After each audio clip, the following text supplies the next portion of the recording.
شروع کرتا ہوں اللہ تعالیٰ کے نام سے جو بڑا مہربان نہایت رحم والا ہے۔ تمام تعریفیں اسی اللہ کے لیے سزاوار ہیں جس نے اپنے بندے پر یہ قرآن اتارا اور اس میں کوئی کسر باقی نہ چھوڑی، بلکہ ہر طرح سے ٹھیک ٹھاک رکھا تاکہ اپنے پاس کی سخت سزا سے ہوشیار کر دے اور ایمان لانے اور نیک عمل کرنے والوں کو خوشخبریاں سنا دے کہ ان کے لیے بہترین بدلہ ہے جس میں وہ ہمیشہ ہمیشہ رہیں گے، اور ان لوگوں کو بھی ڈرا دے جو کہتے ہیں کہ اللہ تعالیٰ اولاد رکھتا ہے۔ در حقیقت نہ تو خود انہیں اس کا علم ہے نہ ان کے باپ دادا کو۔ یہ تہمت بڑی بری ہے جو ان کے منہ سے نکل رہی ہے، وہ نرا جھوٹ بک رہے ہیں۔ پس اگر یہ لوگ اس بات پر ایمان نہ لائیں تو کیا آپ ان کے پیچھے اسی رنج میں اپنی جان ہلاک کر ڈالیں گے؟ روئے زمین پر جو کچھ ہے ہم نے اسے زمین کی رونق کا باعث بنایا ہے کہ ہم انہیں آزما لیں کہ ان میں سے کون نیک اعمال والا ہے۔ اس پر جو کچھ ہے ہم اسے ایک ہموار صاف میدان کر ڈالنے والے ہیں۔ کیا تو اپنے خیال میں غار اور قطبے والوں کو ہماری نشانیوں میں سے کوئی بہت عجیب نشانی سمجھ رہا ہے؟ ان چند نوجوانوں نے جب غار میں پناہ لی تو دعا کی کہ اے ہمارے پروردگار، ہمیں اپنے پاس سے رحمت عطا فرما اور ہمارے کام میں ہمارے لیے راہیابی کو آسان کر دے۔ بس ہم نے ان کے کانوں پر گنتی کے کئی سال تک اسی غار میں پردے ڈال دیے، پھر ہم نے انہیں اٹھا کھڑا کیا کہ ہم یہ معلوم کر لیں کہ دونوں گروہوں میں سے اس انتہائی مدت کو جو انہوں نے گزاری کس نے زیادہ یاد رکھی ہے۔ ہم ان کا صحیح واقعہ تیرے سامنے بیان فرما رہے ہیں۔ یہ چند نوجوان اپنے رب پر ایمان لائے تھے اور ہم نے ان کی ہدایت میں ترقی دی تھی۔ ہم نے ان کے دل مضبوط کر دیے تھے جبکہ یہ اٹھ کر کھڑے ہوئے اور کہنے لگے کہ ہمارا پروردگار تو وہی ہے جو آسمان و زمین کا پروردگار ہے، ناممکن ہے کہ ہم اس کے سوا کسی اور معبود کو پکاریں۔ اگر ایسا کیا تو ہم نے نہایت ہی غلط بات کی۔ یہ ہے ہماری قوم جس نے اس کے سوا اور معبود بنا رکھے ہیں، ان کی خدائی کی یہ کوئی صاف دلیل کیوں پیش نہیں کرتے؟ اللہ پر جھوٹ افطرا باندھنے والے سے زیادہ ظالم کون ہے؟ جبکہ تم ان سے اور اللہ کے سوا ان کے اور معبودوں سے کنارہ کش ہو گئے تو اب تم کسی غار میں جا بیٹھو، تمہارا رب تم پر اپنی رحمت پھیلا دے گا اور تمہارے لیے تمہارے کام میں سہولت مہیا کر دے گا۔ آپ دیکھیں گے کہ آفتاب بوقت طلوع ان کے غار سے دائیں جانب کو جھک جاتا ہے اور بوقت غروب ان کے بائیں جانب کترا جاتا ہے، اور وہ اس غار کی کشادہ جگہ میں ہے۔ یہ اللہ کی نشانیوں میں سے ہے۔ اللہ تعالیٰ جس کی رہبری فرمائے وہ راہ راست پر ہے، اور جسے وہ گمراہ کر دے ناممکن ہے کہ آپ اس کا کوئی کارساز اور رہنما پا سکیں۔ آپ خیال کرتے کہ وہ بیدار ہیں، حالانکہ وہ سوئے ہوئے تھے۔ خود ہم ہی انہیں دائیں بائیں کروٹیں دلایا کرتے تھے۔ ان کا کتا بھی چوکھٹ پر اپنے ہاتھ پھیلائے ہوئے تھا۔ اگر آپ جھانک کر انہیں دیکھنا چاہتے تو ضرور الٹے پاؤں بھاگ کھڑے ہوتے اور ان کے رعب سے آپ پر دہشت چھا جاتی۔ اسی طرح ہم نے انہیں جگا کر اٹھا دیا تاکہ آپس میں پوچھ گچھ کر لیں۔ ایک کہنے والے نے کہا کہ کیوں بھائی، تم کتنی دیر ٹھہرے رہے؟ انہوں نے جواب دیا کہ ایک دن یا ایک دن سے بھی کم۔ کہنے لگے کہ تمہارے ٹھہرے رہنے کا بخوبی علم اللہ تعالیٰ ہی کو ہے۔ اب تو تم اپنے میں سے کسی کو اپنی یہ چاندی دے کر شہر بھیجو، وہ خوب دیکھ بھال لے کہ شہر کا کون سا کھانا پاکیزہ تر ہے، پھر اسی میں سے تمہارے کھانے کے لیے لے آئے، اور وہ بہت احتیاط اور نرمی برتے اور کسی کو تمہاری خبر نہ ہونے دے۔ اگر یہ کافر تم پر غلبہ پالے تو تمہیں سنسار کر دیں گے یا تمہیں پھر اپنے دین میں لوٹا لیں گے، اور پھر تم کبھی بھی کامیاب نہ ہو سکو گے۔ ہم نے اس طرح لوگوں کو ان کے حال سے آگاہ کر دیا کہ وہ جان لیں کہ اللہ کا وعدہ بالکل سچا ہے اور قیامت میں کوئی شک و شبہ نہیں، جبکہ وہ اپنے امر میں آپس میں اختلاف کر رہے تھے۔ کہنے لگے ان کے غار پر ایک عمارت بنا لو، اور ان کا رب ہی ان کے حال کا زیادہ عالم ہے۔ جن لوگوں نے ان کے بارے میں غلبہ پایا وہ کہنے لگے کہ ہم تو ان کے آس پاس مسجد بنا لیں گے۔ کچھ لوگ تو کہیں گے کہ اصحاب کہف 3 تھے اور چوتھا ان کا کتا تھا، کچھ کہیں گے کہ 5 تھے اور چھٹا ان کا کتا تھا۔ غیب کی باتوں میں اٹکل چلاتے ہیں، کچھ کہیں گے کہ وہ 7 ہیں، 8واں ان کا کتا ہے۔ آپ کہہ دیجئے کہ میرا پروردگار ان کی تعداد کو بخوبی جاننے والا ہے، انہیں بہت ہی کم لوگ جانتے ہیں۔ بس آپ ان کے مقدمے میں صرف سرسری گفتگو ہی کریں اور ان میں سے کسی سے ان کے بارے میں پوچھ گچھ بھی نہ کریں، اور ہرگز ہرگز کسی کام پر یوں نہ کہنا کہ میں اسے کل کروں گا، مگر ساتھ ہی انشاءاللہ کہہ لینا، اور جب بھی بھولے اپنے پروردگار کی یاد کر لیا کرنا، اور کہتے رہنا کہ مجھے پوری امید ہے کہ میرا رب مجھے اس سے بھی زیادہ ہدایت کے قریب کی بات کی رہبری کرے۔ وہ لوگ اپنے غار میں 300 سال تک رہے اور 9 سال اور زیادہ گزارے۔ آپ کہہ دیں اللہ ہی کو ان کے ٹھہرے رہنے کی مدت کا بخوبی علم ہے، آسمانوں اور زمینوں کا غیب صرف اسی کو حاصل ہے، وہ کیا ہی اچھا دیکھنے سننے والا ہے، سوائے اللہ کے ان کا کوئی مددگار نہیں، اللہ تعالیٰ اپنے حکم میں کسی کو شریک نہیں کرتا۔ تیری جانب جو تیرے رب کی کتاب وحی کی گئی ہے اسے پڑھتا رہ، اس کی باتوں کو کوئی بدلنے والا نہیں، تو اس کے سوا ہرگز ہرگز کوئی پناہ کی جگہ نہ پائے گا، اور اپنے آپ کو انہی کے ساتھ رکھا کر جو اپنے پروردگار کو صبح شام پکارتے ہیں اور اسی کے چہرے کے ارادے رکھتے ہیں۔ خبردار تیری نگاہیں ان سے نہ ہٹنے پائیں کہ دنیاوی زندگی کے ٹھاٹھ کے ارادے میں لگ جا۔ دیکھ اس کا کہنا نہ ماننا جس کے دل کو ہم نے اپنے ذکر سے غافل کر دیا ہے، اور جو اپنی خواہش کے پیچھے پڑا ہوا ہے، اور جس کا کام حد سے گزر چکا ہے، اور اعلان کر دے کہ یہ سراسر برحق قرآن تمہارے رب کی طرف سے ہے۔ اب جو چاہے ایمان لائے اور جو چاہے کفر کرے۔ ظالموں کے لیے ہم نے وہ آگ تیار کر رکھی ہے جس کی کناتیں انہیں گھیر لیں گی۔ اگر وہ فریاد رسی چاہیں گے تو ان کی فریاد رسی اس پانی سے کی جائے گی جو تیل کی تلچھٹ جیسا ہوگا اور چہرے بھون دے گا۔ بڑا ہی برا پانی ہے اور بڑی بری آرام گاہ دوزخ ہے۔ یقیناً جو لوگ ایمان لائیں اور نیک اعمال کریں تو ہم کسی نیک عمل کرنے والے کا ثواب ضائع نہیں کرتے۔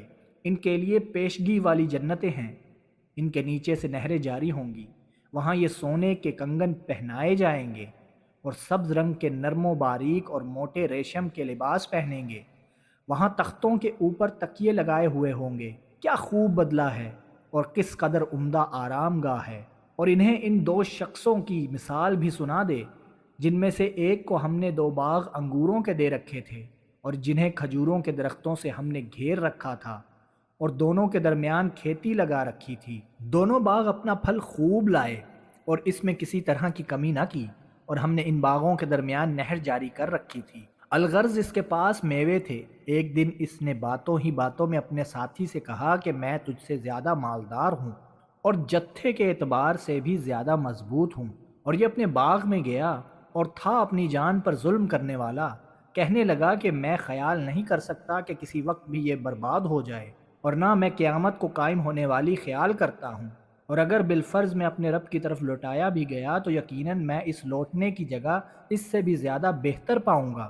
اس کے ساتھی نے اس سے باتیں کرتے ہوئے کہا، کیا تو اس معبود سے کفر کرتا ہے جس نے تجھے مٹی سے پیدا کیا، پھر نطفے سے، پھر تجھے پورا آدمی بنا دیا؟ لیکن میں تو عقیدہ رکھتا ہوں کہ وہی اللہ میرا پروردگار ہے، میں اپنے رب کے ساتھ کسی کو شریک نہ کروں گا۔ تو نے اپنے باغ میں جاتے وقت کیوں نہ کہا کہ اللہ کا چاہا ہونے والا ہے؟ کوئی طاقت نہیں مگر اللہ کی مدد سے، اگر تو مجھے مال و اولاد میں اپنے سے کم دیکھ رہا ہے۔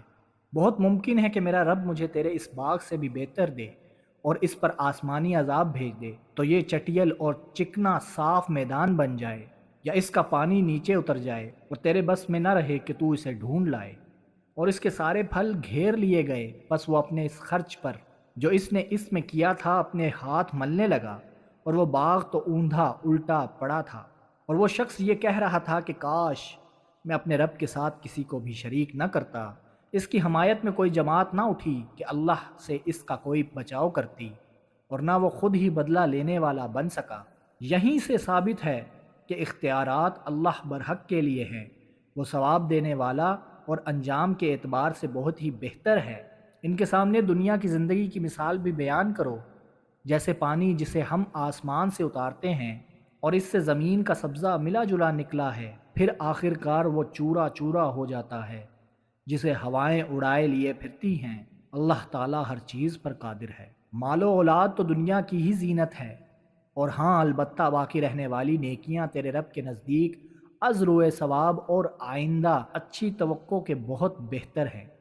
اور جس دن ہم پہاڑوں کو چلائیں گے اور زمین کو تو صاف کھلی ہوئی دیکھے گا، اور تمام لوگوں کو ہم اکٹھا کریں گے، ان میں سے ایک کو بھی باقی نہ چھوڑیں گے، اور سب کے سب تیرے رب کے سامنے صف بستہ حاضر کیے جائیں گے۔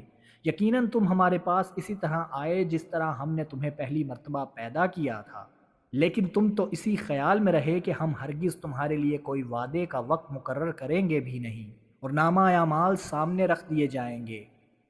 پس تو دیکھے گا گنہگار اس کی تحریر سے خوف زدہ ہو رہے ہوں گے اور کہہ رہے ہوں گے، ہائے ہماری خرابی، یہ کیسی کتاب ہے جس نے کوئی چھوٹا بڑا بغیر گھیرے کے باقی ہی نہیں چھوڑا، اور جو کچھ انہوں نے کیا تھا سب موجود پائیں گے، اور تیرا رب کسی پر ظلم و ستم نہ کرے گا۔ اور جب ہم نے فرشتوں کو حکم دیا کہ تم آدم کو سجدہ کرو تو ابلیس کے سوا سب نے سجدہ کیا، یہ جنوں میں سے تھا، اس نے اپنے پروردگار کی نافرمانی کی، کیا پھر بھی تم اسے اور اس کی اولاد کو مجھے چھوڑ کر اپنا دوست بنا رہے ہو، حالانکہ وہ تم سب کا دشمن ہے؟ ایسے ظالموں کا کیا ہی برا بدل ہے۔ میں نے انہیں آسمانوں اور زمین کی پیدائش کے وقت موجود نہیں رکھا تھا، اور نہ خود ان کی اپنی پیدائش میں، اور میں گمراہ کرنے والوں کو اپنا مددگار بنانے والا بھی نہیں۔ اور جس دن وہ فرمائے گا کہ تمہارے خیال میں جو میرے شریک تھے انہیں پکارو، یہ پکاریں گے لیکن ان میں سے کوئی بھی جواب نہ دے گا، ہم ان کے درمیان ہلاکت کا سامان کر دیں گے، اور گناہ گار جہنم کو دیکھ کر سمجھ لیں گے کہ وہ اسی میں جھونکے جانے والے ہیں، لیکن اس سے بچنے کی جگہ نہ پائیں گے۔ ہم نے اس قرآن میں ہر طریقے سے تمام کی تمام مثالیں لوگوں کے لیے بیان کر دی ہیں، لیکن انسان سب سے زیادہ جھگڑالو ہے۔ لوگوں کے پاس ہدایت آ چکنے کے بعد انہیں ایمان لانے اور اپنے رب سے استغفار کرنے سے صرف اسی چیز نے روکا کہ اگلے لوگوں کا سا معاملہ انہیں بھی پیش آئے، یا ان کے سامنے کھلم کھلا عذاب موجود ہو جائے۔ ہم تو اپنے رسولوں کو صرف اس لیے بھیجتے ہیں کہ وہ خوشخبریاں سنا دیں اور ڈرا دیں۔ کافر لوگ باطل کے سہارے جھگڑتے ہیں اور چاہتے ہیں کہ اس سے حق کو لڑکھڑا دیں۔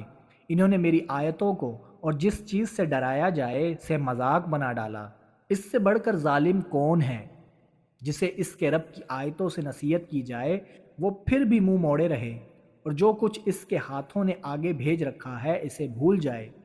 بے شک ہم نے ان کے دلوں پر پردے ڈال دیے ہیں کہ وہ اسے نہ سمجھیں، اور ان کے کانوں میں گرانی ہے، گو تو انہیں ہدایت کی طرف بلاتا رہے، لیکن یہ کبھی بھی ہدایت نہیں پانے کے۔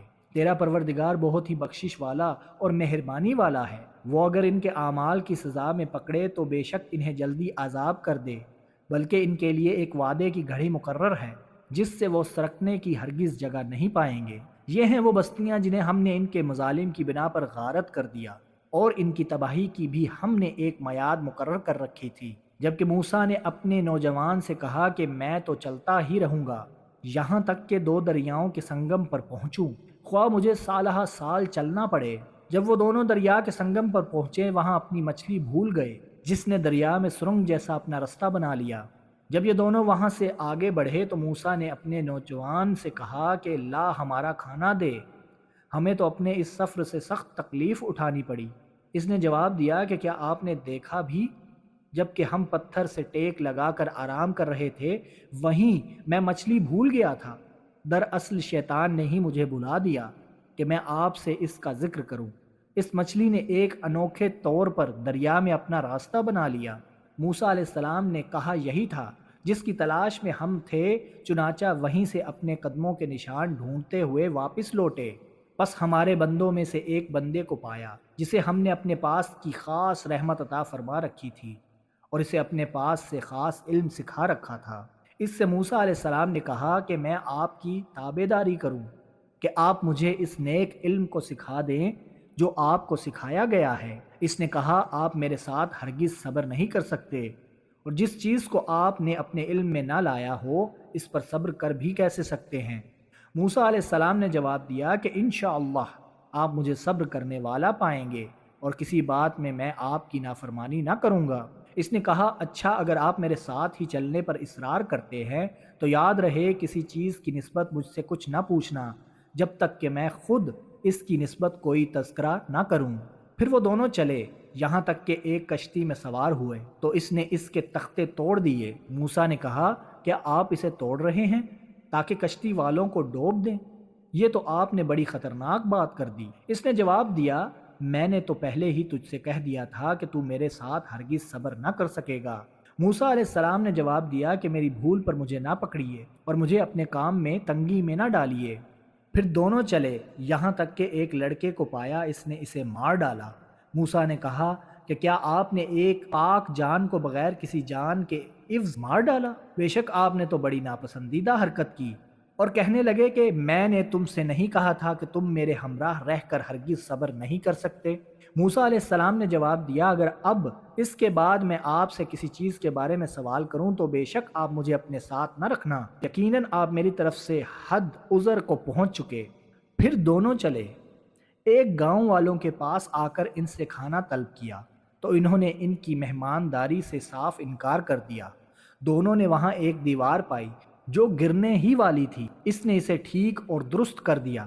موسیٰ علیہ السلام کہنے لگے، اگر آپ چاہتے تو اس پر اجرت لے لیتے۔ اس نے کہا، بس یہ جدائی ہے میرے اور تیرے درمیان، اب میں تجھے ان باتوں کی اصلیت بھی بتا دوں گا جس پر تجھ سے صبر نہ ہو سکا۔ کشتی تو چند مسکینوں کی تھی جو دریا میں کام کاج کرتے تھے، میں نے اس میں کچھ توڑ پھوڑ کرنے کا ارادہ کر لیا کیونکہ ان کے آگے ایک بادشاہ تھا جو ہر ایک صحیح سالم کشتی کو جبراً ضبط کر لیتا تھا، اور اس لڑکے کے ماں باپ ایمان والے تھے۔ ہمیں خوف ہوا کہ کہیں یہ انہیں اپنی سرکشی اور کفر سے عاجز و پریشان نہ کر دے، اس لیے ہم نے چاہا کہ انہیں ان کا پروردگار اس کے بدلے اس سے بہتر پاکیزگی والا اور اس سے زیادہ محبت اور پیار والا بچہ عنایت فرمائے۔ دیوار کا قصہ یہ ہے کہ اس شہر میں 2 یتیم بچے ہیں جن کا خزانہ ان کی اس دیوار کے نیچے دفن ہے۔ ان کا باپ بڑا نیک شخص تھا، تو تیرے رب کی چاہت تھی کہ یہ دونوں یتیم اپنی جوانی کی عمر میں آ کر اپنا یہ خزانہ تیرے رب کی مہربانی اور رحمت سے نکال لیں۔ میں نے اپنی رائے سے کوئی کام نہیں کیا، یہ تھی اصل حقیقت ان واقعات کی جن پر آپ سے صبر نہ ہو سکا۔ آپ سے ذوالقرنین کا واقعہ یہ لوگ دریافت کر رہے ہیں، آپ کہہ دیجئے کہ میں ان کا تھوڑا سا حال تمہیں پڑھ کر سناتا ہوں۔ ہم نے اسے زمین میں قوت عطا فرمائی تھی اور اسے ہر چیز کے سامان بھی عنایت کر دیے تھے۔ وہ ایک راہ کے پیچھے لگا یہاں تک کہ سورج ڈوبنے کی جگہ پہنچ گیا، اور اسے ایک دلدل کے چشمے میں غروب ہوتا ہوا پایا، اور اس چشمے کے پاس ایک قوم کو بھی پایا۔ ہم نے فرما دیا کہ اے ذوالقرنین، یا تو انہیں تکلیف پہنچائے یا ان کے بارے میں تو کوئی بہترین روش اختیار کرے۔ اس نے کہا کہ جو ظلم کرے گا اسے تو ہم بھی اب سزا دیں گے، پھر وہ اپنے پروردگار کی طرف لوٹایا جائے گا اور وہ اسے سخت تر عذاب دے گا۔ ہاں، جو ایمان لائے اور نیک اعمال کرے اس کے لیے تو بدلے میں بھلائی ہے، اور ہم اسے اپنے کام میں بھی آسانی ہی کا حکم دیں گے۔ پھر وہ اور راہ کے پیچھے لگا یہاں تک کہ جب سورج نکلنے کی جگہ تک پہنچا تو اسے ایک ایسی قوم پر نکلتا پایا کہ ان کے لیے ہم نے اس سے اور کوئی اوٹ نہیں بنائی۔ واقعہ ایسا ہی ہے اور ہم نے اس کے پاس کی کل خبروں کا احاطہ کر رکھا ہے۔ وہ پھر ایک سفر کے سامان میں لگا یہاں تک کہ جب وہ 2 دیواروں کے درمیان پہنچا، ان دونوں کے پرے اس نے ایک ایسی قوم پائی جو بات سمجھنے کے قریب بھی نہ تھی۔ انہوں نے کہا، اے ذوالقرنین، یاجوج ماجوج اس ملک میں بڑے بھاری فسادی ہیں، تو کیا ہم آپ کے لیے کچھ خرچ کا انتظام کر دیں، اس شرط پر کہ آپ ہمارے اور ان کے درمیان ایک دیوار بنا دیں؟ اس نے جواب دیا کہ میرے اختیار میں میرے پروردگار نے جو دے رکھا ہے وہی بہتر ہے، تم صرف قوت طاقت سے میری مدد کرو، میں تم میں اور ان میں مضبوط حجاب بنا دیتا ہوں، مجھے لوہے کی چادریں لا دو۔ یہاں تک کہ جب ان دونوں پہاڑوں کے درمیان دیوار برابر کر دی تو حکم دیا کہ آگ تیز جلاؤ، تا وقت یہ کہ لوہے کی ان چادروں کو بالکل آگ کر دیا، تو فرمایا میرے پاس لاؤ، اس پر پگھلا ہوا تانبا ڈال دو۔ بس تو ان میں اس کے دیوار کے اوپر چڑھنے کی طاقت تھی اور نہ اس میں کوئی سوراخ کر سکتے تھے۔ کہا، یہ صرف میرے رب کی مہربانی ہے، ہاں جب میرے رب کا وعدہ آئے گا تو اسے زمین بوس کر دے گا، بے شک میرے رب کا وعدہ سچا اور حق ہے۔ اس دن ہم انہیں آپس میں ایک دوسرے میں گڈمڈ ہوتے ہوئے چھوڑ دیں گے اور سور پھونک دیا جائے گا، بس سب کو اکٹھا کر کے ہم جمع کر لیں گے۔ اس دن ہم جہنم کو بھی کافروں کے سامنے لا کھڑا کر دیں گے، جن کی آنکھیں میری یاد سے پردے میں تھیں اور امر حق سن بھی نہیں سکتے تھے۔ کیا کافر یہ خیال کیے بیٹھے ہیں کہ میرے سوا وہ میرے بندوں کو اپنا حمایتی بنا لیں گے؟ سنو، ہم نے تو ان کفار کی مہمانی کے لیے جہنم کو تیار کر رکھا ہے۔ کہہ دیجئے کہ اگر تم کہو تو میں تمہیں بتا دوں کہ با اعتبار اعمال سب سے زیادہ خسارے میں کون ہیں۔ وہ ہیں کہ جن کی دنیاوی زندگی کی تمام تر کوششیں بیکار ہو گئیں اور وہ اسی گمان میں رہے کہ وہ بہت اچھے کام کر رہے ہیں۔ یہی وہ لوگ ہیں جنہوں نے اپنے پروردگار کی آیتوں اور اس کی ملاقات سے کفر کیا، اور اس لیے ان کے اعمال غارت ہو گئے، بس قیامت کے دن ہم ان کا کوئی وزن قائم نہ کریں گے۔ حال یہ ہے کہ ان کا بدلہ جہنم ہے، کیونکہ انہوں نے کفر کیا اور میری آیتوں اور میرے رسولوں کو مذاق میں اڑا دیا۔ جو لوگ ایمان لائے اور انہوں نے کام بھی اچھے کیے، یقیناً ان کے لیے الفردوس کے باغات کی مہمانی ہے، جہاں وہ ہمیشہ رہیں گے، جس جگہ کوئی بدلنے کا کبھی بھی ان کا ارادہ ہی نہ ہوگا۔ کہہ دیجئے کہ اگر میرے پروردگار کی باتوں کے لکھنے کے لیے سمندر سیاہی بن جائے تو وہ بھی میرے رب کی باتوں کے ختم ہونے سے پہلے ہی ختم ہو جائے گا، گو ہم اسی جیسا اور بھی اس کی مدد میں لے آئیں۔ آپ کہہ دیجئے کہ میں تو تم جیسا ہی ایک انسان ہوں۔ ہاں، میری جانب وحی کی جاتی ہے کہ سب کا معبود صرف ایک ہی معبود ہے، تو جسے بھی اپنے پروردگار سے ملنے کی آرزو ہو، اسے چاہیے کہ نیک اعمال کرے اور اپنے پروردگار کی عبادت میں کسی کو بھی شریک نہ کرے۔